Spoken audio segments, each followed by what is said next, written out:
رب السماوات والأرض وما بينهما فاعبده واصطبر لعبادته هل تعلم له سميا الحمد لله رب العالمين والعاقبة للمتقين والصلاة والسلام على خير خلقه محمد وآله وصحبه أجمعين أما بعد هو الذي ينزل على عبده آيات بينات ليخرجكم من الظلمات إلى النور وإن الله بكم لرؤوف رحيم۔ کل یہ بات گزری، اللہ تعالیٰ نے فرمایا کہ اللہ تعالیٰ اپنے بندے پر، نبی اکرم صلی اللہ علیہ وسلم پر قرآن نازل کیا ہے۔ قرآن کریم میں آیات ہیں جو حروف ہیں، دلیل ہیں، جو واضح ہیں، ہر آدمی کے لیے زندگی میں رہنما ہیں۔ اس کے بعد یہ فرمایا کہ نبی اکرم صلی اللہ علیہ وسلم کا کام یہ تھا کہ لوگوں کو تاریکی سے نور کی طرف لائیں، اور نور و تاریکی کی تفصیل آپ نے سنی۔ تو آیت کا مطلب یہ ہے کہ نبی اکرم صلی اللہ علیہ وسلم بھی خود لاتے ہیں، یا اللہ تعالیٰ نے قرآن کریم نبی اکرم اللہ تعالیٰ خود نور کی طرف لاتا ہے، یا نبی اکرم صلی اللہ علیہ وسلم کو اللہ تعالیٰ نے قرآن کریم دیا ہے، وہ محنت کر کے لوگوں کو تاریکی سے نور کی طرف لاتے ہیں۔ آخر میں فرمایا وَإِنَّ اللَّهَ بِكُمْ لَرَءُوفٌ رَحِيمٌ، یاد رکھو بے شک تمہارا اللہ بہت بڑا مہربان اور بہت زیادہ آپ کے اوپر شفقت فرمانے والا ہے۔ رحمت کے بارے میں آپ نے سنا کہ اللہ تعالیٰ کی اگر رحمت نہ ہو، انسان کے اوپر مہربانی نہ ہو، تو یہ دھرتی ایک سیکنڈ کے لیے نہیں چل سکتی ہے۔ اگر جزا کے نظام ہو تو کون ہے جو گناہ نہیں کرتا ہے؟ اور اکثر آج کے زمانے میں ساری دنیا میں جو 8 بلین آبادی ہے، کس طرح کے لوگ بستے ہیں؟ اکثریت ظالم ہیں، فاسق ہیں، کافر ہیں، قاتل ہیں، سود خور ہیں، ننگے ہیں، سب غلط کاری تو ہیں۔ اگر جزا کا مسئلہ ہو جائے کہ بدمعاشی کرتے ہو سزا ملے گی، تو دھرتی پر کوئی نہیں بچے گا۔ تو اللہ نے فرمایا کہ دیکھو چانس مل رہا ہے، موقع مل رہا ہے، زندگی مل رہی ہے، زندہ رہنے کے لیے سامان مل رہے ہیں، اور ساتھ ہی ساتھ رہنمائی کے لیے نبی بھیجا گیا ہے، دین ملا ہوا ہے، قرآن ملا ہوا ہے۔ لہذا اس کو اعتراف کرو، سمجھو، جانو، غور کرو۔ کون ہوگا دنیا میں جو اس طرح کی مہربانی کرتا ہو کہ گالی سنے پھر بھی روزی نہیں بند کر رہا ہے، بدمعاشی کر رہا ہو پھر بھی چاہتا ہے کہ ہدایت پہ آ جاؤ، سیدھے راستے پہ آ جاؤ؟ تو یہ جو آخر میں کہا لرؤوف الرحیم، کہ اللہ تعالیٰ بڑا شفیق ہے، انسان کے اوپر بڑا مہربان ہے۔ اچھا، انسان بھی شفیق ہوتا ہے، حتیٰ کہ مہربان ہوتے ہیں جانور بھی اپنے بچے پر، ہوتے ہی نہیں ہوتے؟ نبی اکرم صلی اللہ علیہ وسلم نے بیان فرمایا کہ رحمت کے 100 حصے ہیں، ایک حصہ اللہ تعالیٰ نے اس دنیا میں تمام لوگوں کو بانٹ دیا ہے، انسانوں کو، جانوروں کو، کیڑے مکوڑوں کو، سب کو، اور 99 حصہ اپنے پاس رکھا ہے۔ اسی ایک حصہ کی بنیاد پر ایک ماں اپنے بیٹے سے محبت کرتی ہے، ایک گائے اپنے بچھڑے کو جب دودھ پلاتی ہے تو ٹانگ پھیلا لیتی ہے تاکہ کچل نہ جائے، ایک سانپ اپنے بچے کو پالتا ہے، ایک چڑیا اپنے بچے کو پالتی ہے۔ تو دنیا میں، پوری کائنات میں آپ جو دیکھ رہے ہیں سلسلہ زندگی ہے، چاہے مرد، چاہے انسان کا ہو، چاہے جانوروں کا ہو، چاہے حشرات کا ہو، چاہے درندوں کا ہو، کسی کا بھی ہو، وہ سب اسی ایک رحمت کے حصے سے جی کھا رہے ہیں۔ اور پھر اللہ تعالیٰ کے پاس 99 رحمت کے حصے ہیں، تو فرمایا اس کے حصے اسی طرح ظاہر ہو رہے ہیں۔ ساری دنیا کے انسان، جن، شرک، کفر، بدمعاشی، بغاوت، قتل، خوریزی سب کچھ کر رہے ہیں، لیکن چانس مل رہا ہے، موقع مل رہا ہے، رہنمائی مل رہی ہے، ہدایت مل رہی ہے، نعمتیں مل رہی ہیں، زندگی مل رہی ہے، ساری فیسلٹی مل رہی ہیں۔ تو کہا یہ اللہ کو اس طرح پہچاننے کی کوشش کرو۔ اللہ تعالیٰ رحیم ہے۔ اچھا، رحیم اور رحمان 2 لفظ ہیں۔ رحمان کا مطلب ہوتا ہے کہ اللہ کی رحمت عام ہے ساری کائنات پر، اور رحیم کا مطلب خاص مومنوں کے لیے، بالمؤمنین لرؤوف رحیم، کہ اپنے خاص مومن بندوں کے لیے اس کی خاص رحمت ہوتی ہے، اور تمام انسانوں کے لیے عام رحمت ہوتی ہے۔ تو یہاں رحیم کی بات کی گئی ہے کہ اگر تم ایمان لے آؤ، اچھے انسان بن جاؤ تو خاص رحمت بھی ہوتی تمہارے ساتھ۔ اچھا، خاص رحمت اچھے بندے کو زندگی میں ظاہر ہو رہی کہ نہیں ظاہر ہو رہی ہے؟ ایک اچھا دیندار انسان جب ہوتا ہے تو وہ خوش اپنی زندگی میں رہتا ہے، شرح صدر کے ساتھ زندگی گزارتا ہے، بال بچے محبت کرتے ہیں، بیوی محبت کرتی ہے، رشتہ دار محبت کرتے ہیں، سماج معاشرہ عزت کرتا ہے، اس کے دل میں سکون رہتا ہے، طمانینت رہتی ہے، فساد نہیں پھیلاتا ہے، برا نہیں سوچتا ہے، یہ مظاہر ہوتے ہی نہیں ہوتے، تو اللہ تعالیٰ کی رحمت خاص ہوتی ہے کہ جب انسان نیک بن جاتا ہے تو اس کی زندگی کا رویہ بدل جاتا ہے، لائف اسٹائل بدل جاتی ہے، سوچ بدل جاتا ہے، انداز بدل جاتا ہے۔ تو یہ فرمایا کہ جانو اللہ تعالیٰ کو، تو رحیم ہے یعنی اس کی ذات رحیم ہے، رحمت اس کی صفت ہے، اس کے آثار ساری کائنات پہ ظاہر ہیں اور خاص طور پر اس کے نیک بندوں پہ ظاہر ہیں۔ اسی طرح رؤوف کا مطلب ہے، رؤوف ہے وہ، اس کی شفقت مہربانیاں، وہ خود اس کی ذات شفیق ہے، پھر اس کی رحمت اس کی صفت شفقت کی ہے، اور پھر اس کے اثرات ساری دنیا پر ظاہر ہو رہے ہیں۔ اگر ایک سیکنڈ کے لیے اللہ تعالیٰ کی رحمت روٹھ جائے تو دنیا ختم ہو جائے گی۔ تو جانو کہ اللہ تعالیٰ کیا ہے، اس کی عظمت کتنی ہے، اس کی بڑائی کتنی ہے، بغیر اس کی رحمت کے ایک سانس انسان کی نہیں چل سکتی ہے۔ آگے فرمایا وَمَا لَكُمْ أَلَّا تُنْفِقُوا فِي سَبِيلِ اللَّهِ وَلِلَّهِ مِيرَاثُ السَّمَاوَاتِ وَالْأَرْضِ، کہا جیسے پہلے کہا تھا نا، تین چیزوں کو حکم دیا تھا، اللہ پر ایمان لاؤ، رسول پر ایمان لاؤ، اور جو اللہ تعالیٰ نے دولت دی ہے اس میں سے خرچ کرو۔ پھر اللہ تعالیٰ پوچھتے ہیں کہ بھئی تم خرچ کیوں نہیں کرتے ہو؟ سوال اگر پوچھے کوئی، ذہن میں بات آ سکتی ہے، ہم کیوں خرچ کریں؟ ہم محنت سے کماتے ہیں، خون پسینہ کرتے ہیں، کیوں خرچ کر رہے ہیں؟ تو اللہ نے فرمایا مال تمہارا نہیں ہے۔ بسا اوقات مزدور کھیت میں زندگی گزارتا ہے، اور مزدور کسان اور مزدور محنت کرتا ہے 12 گھنٹہ 14 گھنٹہ، لیکن کھانے بھر کو نہیں ملتا ہے، اور ایک آدمی بیٹھ کر اپنی آفس میں کروڑوں روزانہ کماتا ہے۔ تو کیسا ہے یہ؟ کیسے دعویٰ کر سکتا ہے کوئی کہ ہم مال ہمارا ہے؟ بس اللہ کی مہربانی ہے، اللہ تعالیٰ جس کو چاہتا ہے زیادہ دیتا ہے، جس کو دیتا ہے چاہتا ہے کم دیتا ہے، جس سے چاہتا ہے چھین لیتا ہے، جس سے چاہتا ہے دے دیتا ہے۔ تو اللہ تعالیٰ کی نظام ہے، پرفیکٹ نظام ہے، کون کتنا جھیل برداشت کر سکتا ہے؟ بھی مال کا تو فتنہ ہوتا ہے، آدمی کو مال ملتا ہے، اس کو راستہ نہیں آتا ہے، بگڑ جاتا ہے، اور بہت سے لوگ ہوتے ہیں کہ مال نہیں چاہیے، زندگی بھر کی جتنی ضرورت ہو پوری ہو جائے، اور بہت سے ہیں کہ بہت زیادہ مل جاتا ہے، سب ضبط کر لیتے ہیں۔ تو انسان کو کتنا اللہ تعالیٰ دولت دیتا ہے اس کا بھی نظام ہے، الٹپ نہیں ہے۔ دیکھتا ہے کہ اگر سب کو ایماندار بنا دیا انسان کو اللہ تعالیٰ، تو ایک دوسرے کو قتل کرنا شروع کر دیں گے، ہضم کر جائیں گے، ہڑپ کر جائیں گے، بچے گی نہیں دنیا۔ اور اگر سب کو غریب بنا دے تو سب ایک دامن نوچ ڈالیں گے، ایک دوسرے کو کھا جائیں گے۔ تو یہ غربت کا نظام ہے، مالداری کے نظام ہے، کسی کو کم ملا ہے، کسی کو زیادہ ملا ہے، اسی سے زندگی قائم ہے۔ اگر یہ بیلنس نہ رہے تو دنیا رہ نہیں سکتی ہے، سب غریب ہو جائیں سب نوچ ڈالیں ایک دوسرے کو، اگر مالدار ہو جائیں سب ایک دوسرے کو قتل کر ڈالیں گے۔ تو اللہ تعالیٰ نے فرمایا کہ دیکھو کیوں نہیں خرچ کر رہے ہو، مَا لَكُمْ لَا تُنْفِقُوا فِي سَبِيلِ اللَّهِ، اللہ کے راستے میں کیوں نہیں خرچ کر رہے ہو۔ وَلِلَّهِ مِيرَاثُ السَّمَاوَاتِ وَالْأَرْضِ، کہا زمین و آسمان کا مالک اللہ ہے۔ میراث کسے کہتے ہیں؟ میراث مطلب یہ ہوتا ہے کہ جو باپ چھوڑ کر چلا جائے وہ اس کے بعد اولاد اس کو پاتے ہیں، میراث ہوتا ہے۔ تو اللہ نے فرمایا کہ جو تمہارے یہاں تصور ہے کہ آپ کا باپ مر گیا چھوڑ کے گیا تو آپ کو مل گیا، تو کہا تمہارا جتنا سب کچھ ہے سب کے ہم مالک ہیں، دیا ہے کھاؤ پیو، لیکن یہ کہ ہم جس کو چاہتے ہیں دیتے ہیں، جس کو چاہتے ہیں بانٹتے ہیں۔ مر گئے آتے جاتے رہتے ہیں، کبھی ان کو دیا کبھی ان کو دیا، کم سے ان سے لیا کبھی ان کو دیا۔ کہا سارا نظام دولت کا، بانٹنے کا، پانے کا، دینے کا، سب کچھ کا اللہ تعالیٰ نے ہمارا ہے۔ پھر تم کیسے کہہ سکتے ہو کہ ہمارا ہے، اللہ کے راستے میں خرچ نہیں کر رہے ہو؟ لہذا اللہ کے راستے میں خرچ کرو۔ آگے فرمایا لا يستوي منكم من انفق من قبل الفتح وقاتل اولئك اعظم درجة من الذين انفقوا من بعد۔ یہاں ایک واقعہ کی طرف اشارہ کیا۔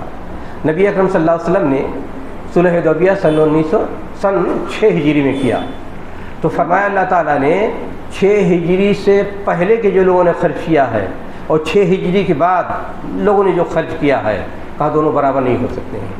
تو یہاں یہ حقیقت واضح کی جا رہی ہے کہ سب کا خرچ کرنا برابر نہیں ہوتا ہے۔ بس اوقات انسان لاکھوں خرچ کر کے اور تھوڑا سا ثواب پاتا ہے، اور بس اوقات چند پیسے خرچ کر کے لاکھوں پا جاتا ہے۔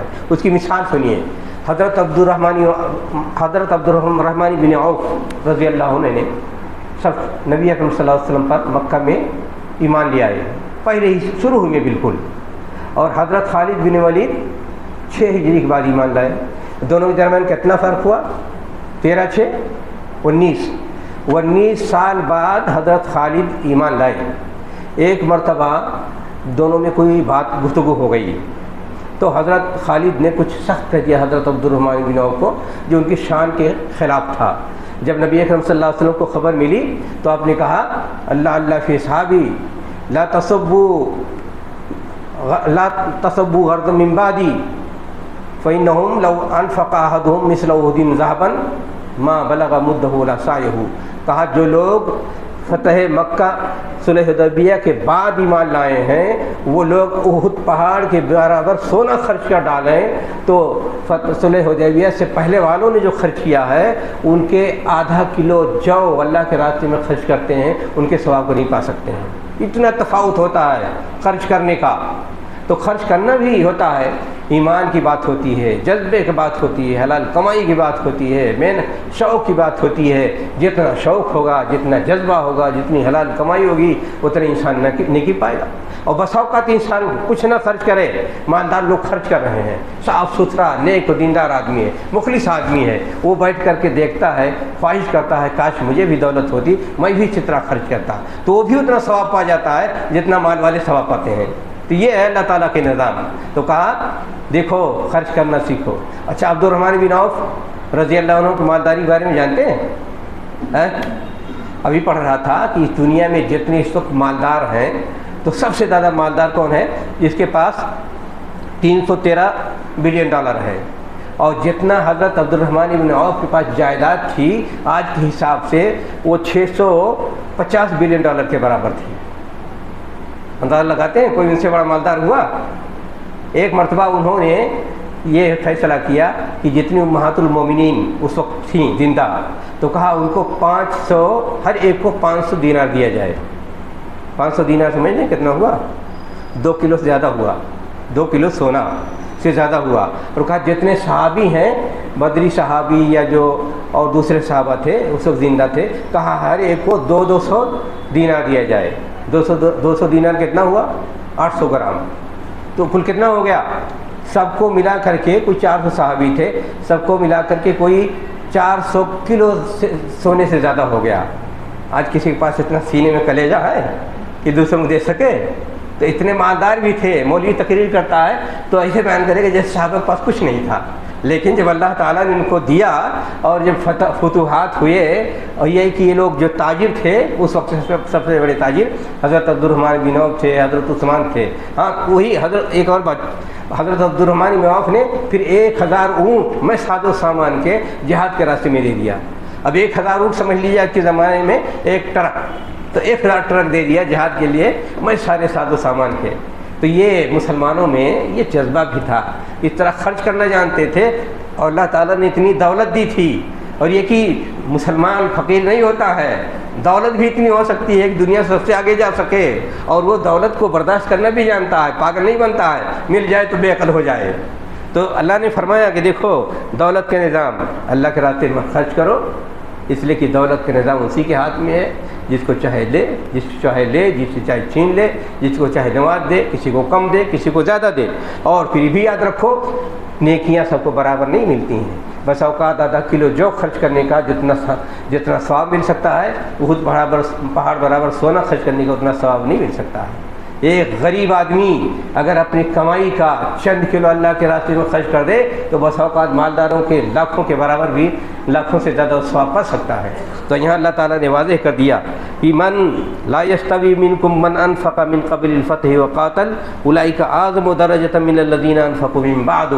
کا 6 ہجری صلح حدیبیہ کے بعد جن لوگوں نے خرچ کیا اور جہاد کیا وہ ان کا مقام نہیں پا سکتے ہیں جو اس سے پہلے انہوں نے اللہ کے راستے میں خرچ کیا تھا، جہاد کیا تھا۔ تو یہ بھی ایک کلیئر واضح ہونے چاہیے فیکٹ کہ مقام اور درجہ بھی ہوتا ہے خرچ کرنے کا، ہر ایک برابر نہیں ہوتا ہے۔ کوئی آدمی بڑا جوش میں آ کر کے اپنی سخاوت دکھانے کے لیے لاکھوں کروڑوں خرچ کر دے تو وہ وقتی بات ہوتی ہے، لیکن ایک آدمی کے دل میں بات بسی ہوئی ہے کہ اللہ کے راستے میں دینا چاہیے اور وہ ہمیشہ دیتا رہتا ہے، اس کا درجہ اس سے کہیں بڑا ہوگا۔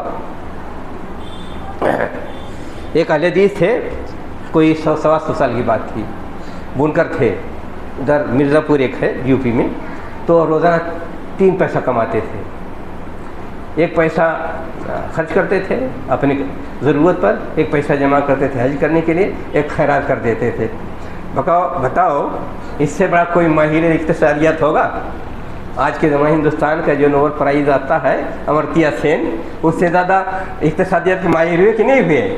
کہ 3 پیسہ روز کماتے تھے اور تینوں کا مصرف تھا، اور اکٹھا کر کے حج بھی کرائے اور روزانہ وہ ایک پیسہ خراج بھی کرتے تھے اور ایک پیسہ اپنی ضرورت کو رکھتے تھے۔ تو زندگی گزارنے کا سلیقہ دولت مل جانے سب کچھ نہیں ہوتا ہے، دولت کو کیسے استعمال کرے، دولت کو کیسے خرچ کرے، اس کا سلیقہ ہونا چاہیے۔ تو اس میں اللہ تعالیٰ نے بیان فرمایا وَكُلًّا وَعَدَ اللَّهُ الْحُسْنَى، اور ہر ایک کے لیے اللہ تعالیٰ نے وعدہ کیا ہے جنت کا۔ یہ کس کے لیے کہا جا رہا ہے؟ صحابہ کی بات چل رہی تھی، کہا اس میں اونچے درجے کے بھی ہیں، نیچے درجے کے بھی ہیں، لیکن سب کے لیے وعدہ ہے جنت کا۔ آج صحابہ کے بارے میں جو بدبخت اڑاتے ہیں یا گھٹاتے ہیں درجہ یا گالیاں دیتے ہیں، آج بہت سماج معاشرے میں بہت سے منحوس اس قسم پائے جاتے ہیں نا، لیکن یہاں اللہ تعالیٰ نے سورہ حدید میں آیت نمبر 10 میں کہہ دیا ہے وَكُلًّا وَعَدَ اللَّهُ الْحُسْنَى، جتنے صحابی ہیں سب کے لیے جنت کا وعدہ ہے۔ اس کے بعد کسی گنجائش ہے کہ ان کے بارے میں کوئی لب پشائی کرے؟ ان کے اتنے بڑے درجات تھے، معصوم نہیں تھے، لیکن یہ کہ اگر کوئی ادنا غلطی ہو جاتی تھی فوراً رونا گڑگڑانا شروع کرتے تھے، اللہ سے معافی مانگ دیتے تھے۔ ان کی زندگی کی اتنی بڑی قربانیاں تھیں کہ اگر کوئی چھوٹی موٹی غلطی ہو گئی تو سب معاف بھی تھا، بے شمار جگہوں پر اللہ تعالیٰ نے وعدہ کیا معاف کیا ہے۔ تو اس آیت میں سورہ حدید کے آیت نمبر 10 میں کہا وَكُلًّا وَعَدَ اللَّهُ الْحُسْنَى، ایک بتایا کہ صلح حدیبیہ سے پہلے کہ جتنے صحابہ ہیں ان کا درجہ کتنا بڑا ہے، اور سن 6 ہجری کے بعد والوں کا کتنا بڑا درجہ ہے، اور پھر بتا دیا کُلًّا وعد اللَّهُ الْحُسْنَى، اللہ تعالیٰ نے ہر ایک سے جنت کا وعدہ کیا ہے۔ تو سب جنتی ہیں، ان کے لیے ہمیشہ ہمارے دل میں دعائے خیر ہونا چاہیے۔ صحابہ ہمارے عقیدے میں داخل ہیں، اگر کوئی آدمی کسی صحابی کے بارے میں اپنے دل میں کینہ رکھتا ہے تو وہ اس کے تباہی کی علامت ہے، وہ اللہ تعالیٰ کے مجرم پکڑا جائے گا، وہ چاہے کتنا بڑا ملامہ بن جائے، کتنا بڑا جبہ کبہ پہن لے، لیکن وہ مجرم شمار ہوگا اللہ تعالیٰ کے بارے میں۔ کیا صحابی کے بارے میں اگر کوئی آدمی شک و شبہ کرے تو اس کا مطلب قرآن بھی مشتبہ، نبی اکرم صلی اللہ علیہ وسلم کی نبوت بھی مشتبہ، اللہ تعالیٰ کے بارے میں بدگمانی کی غلط لوگوں کے اوپر قرآن شریف نازل کر دیا اور ان کے تھرو ہمارے تک پہنچا ہے۔ تو صحابہ کا مسئلہ بہت سینسیٹیو ہے، ہر کوئی ایرا غیرہ چلتا پھرتا ان کے بارے میں کوئی زبان نہیں کھول سکتا ہے۔ ان کے بارے میں ہر مومن کا یہ مسئلہ ہونا چاہیے، ان کے 6 حقوق ہوتے ہیں تمام مسلمانوں پر قیامت تک کے لیے، کہ ان سے محبت کرے، ان کی بڑائی بیان کرے، ان کی اچھائی بیان کرے، اور ان کو رضی اللہ عنہم و رضوا عنہم کہے، اور ان کے لیے اسی طرح کوئی کسی برے الفاظ سے یاد نہ کرے، اور ان کے لیے دعائے مغفرت کرے۔ ان کے ہمارے اوپر حقوق ہیں، اس لیے پوری زندگی انہوں نے دین کی خاطر سب کچھ ترج دیا، جب موقع آیا جان لگا دی، جب موقع آیا پیسہ لگا دیا، جب موقع آیا جذبات قربان کر دیا، جب اگر غلط ہوا بیٹے کو چھوڑ دیا، بیوی کو چھوڑ دیا، خاندان کو چھوڑ دیا۔ پوری انسانی جب سے رچائی گئی ہے، صحابہ سے بہتر کوئی گروپ انسان کو پیدا ہی نہیں ہوا۔ تو یہ ان کے بارے میں عقیدہ واضح رکھنا چاہیے، کسی کو کوئی بیوقوف کی کوئی تحریر پڑھ لے اور ایٹنا نہیں چاہیے صحابہ ایسے تھے، صحابہ ایسے تھے، سب پاک صاف ستھرے تھے۔